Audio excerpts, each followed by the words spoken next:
Deux Chroniques, chapitre 16. La 36e année du règne d'Asa, Baécha, roi d'Israël, monta contre Juda, et il bâtit Rama pour empêcher ceux d'Asa, roi de Juda, de sortir et d'entrer. Asa sortit de l'argent et de l'or des trésors de la maison de l'Éternel et de la maison du roi, et il envoya des messagers vers Ben-Hadad, roi de Syrie, qui habitait à Damas. Il lui fit dire « Qu'il y ait une alliance entre moi et toi, comme il y en eut une entre mon père et ton père. Voici, je t'envoie de l'argent et de l'or. Va, romps ton alliance avec Baécha, roi d'Israël, afin qu'il s'éloigne de moi. » Ben-Hadad écouta le roi Asa.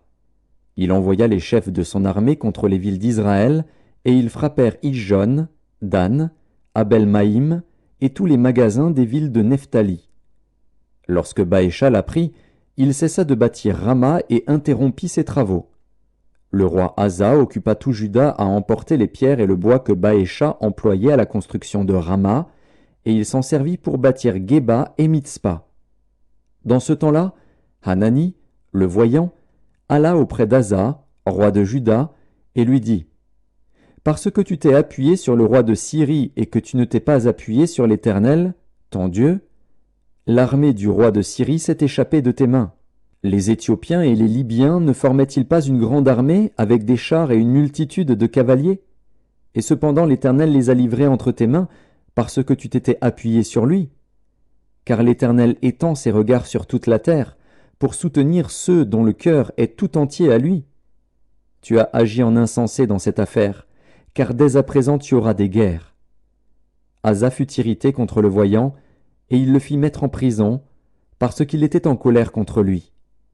Et dans le même temps, Asa opprima aussi quelques-uns du peuple. Les actions d'Asa, les premières et les dernières, sont écrites dans le livre des rois de Juda et d'Israël.